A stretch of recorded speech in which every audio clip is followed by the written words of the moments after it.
Action! Action! Namaste. Welcome to Kualoa Fish Pond. This is the dock for the submarine. Dharma in its heyday. We're welcoming Roger Linus, his young son Ben, as they arrive for the first time on the island. Action! I think I'm really fortunate that I get to show Dharma in its heyday. It's the early 70s, which is a time I remember as full of hope. And these are people who are trying to create a new world. Back to the buses. When Ben gets off the sub and walks along the pier, we've got a kind of a hive of activity happening. Lots of things being unloaded, guys in Dharma uniforms. This is Dharma in the heyday. And from Ben's perspective, he's just kind of amazed by all these things going on. Our barracks are surrounded by high-frequency sonar fence. Protect us from the island. Here we are at the Assembly Hall. Today we're using it as the Dharma Initiative registration room.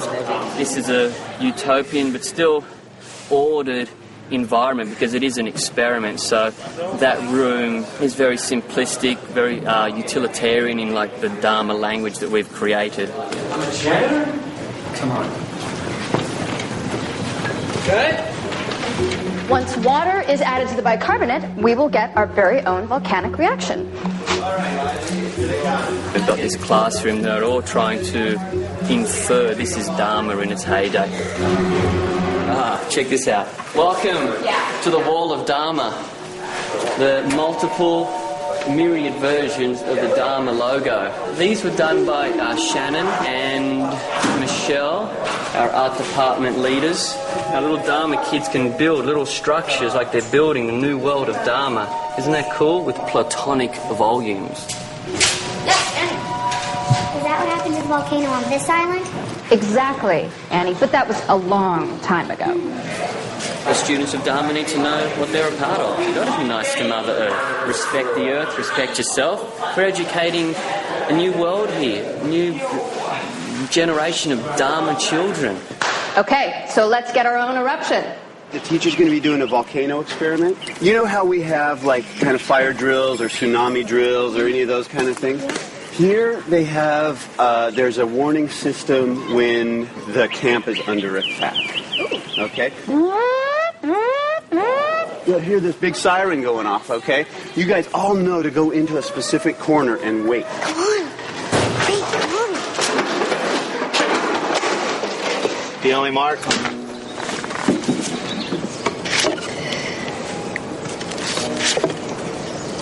It's us.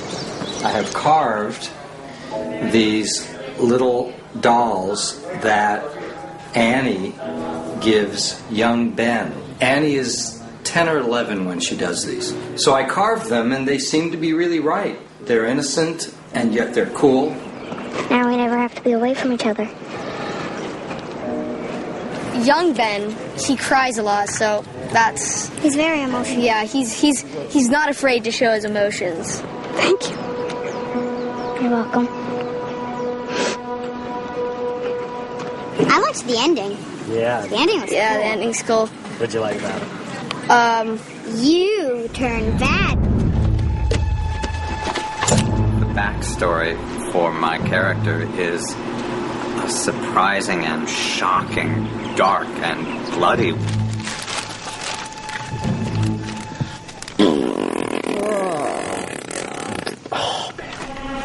Lay completely still, please. As best you can, you are dead. We're eliminating some of the bad apples in the Dharma group.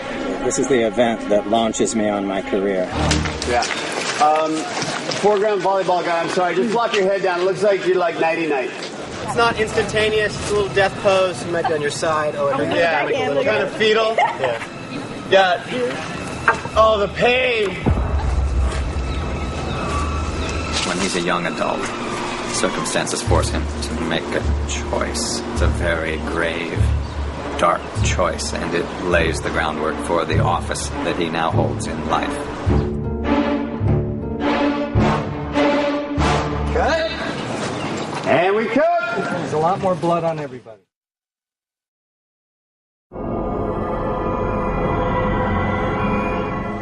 And set. Action.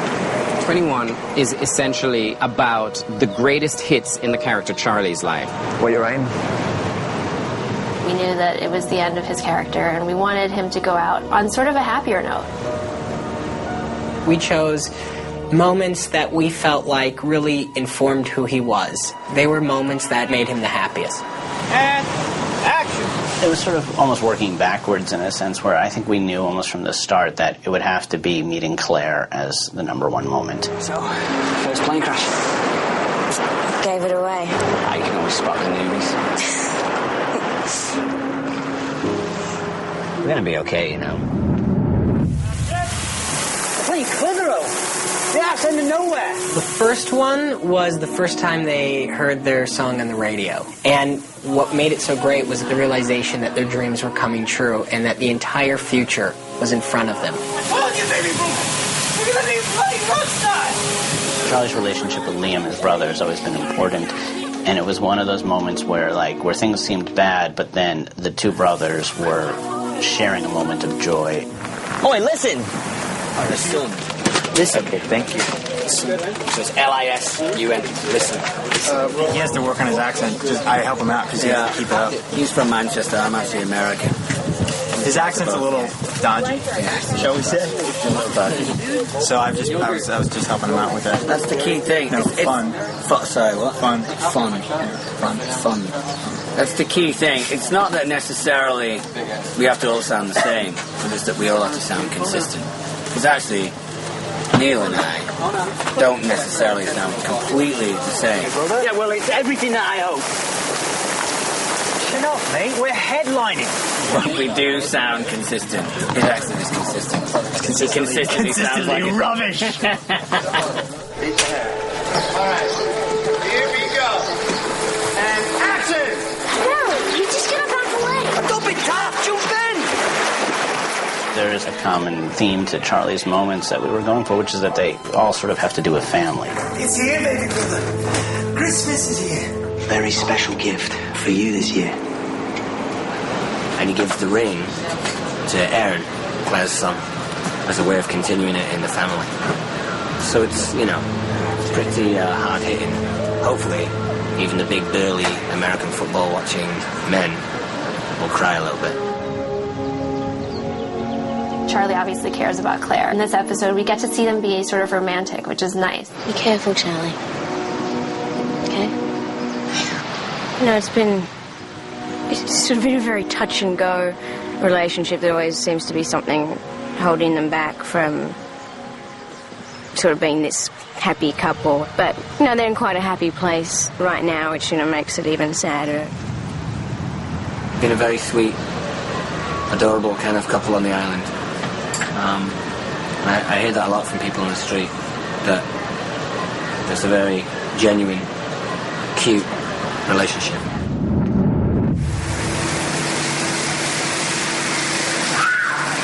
Today, we're filming a scene in which Charlie apprehends a mugger. Following on in the typical vein of, lost stories in which you're all connected. Well, the victim turns out to be Nadia, who is Saeed's love. You okay, miss? Yes. I think so, yes. As we last saw in season 2, she was chilling with Locke when she was buying a house. So, here I am in season 3, getting bugged. So I just keep getting into these sticky spots, and I'm sweet enough to have these gentlemen come and save me. Well, that makes you even more of a hero, doesn't it? And despite all the problems Charlie has had in his life, he has always been a good person, and it was a moment where he first sort of realized that was a part of him. I'm not letting you go on some suicide mission just to flip the switch. Well, someone has to do it, or we'll never leave this island. I'll do it. One of the interesting things about Charlie's ultimate fate, he's always wanted to help Locke or help Sawyer or help Saeed. He's always kind of fell short a little bit. He's not been the man. And in this episode, he is the man.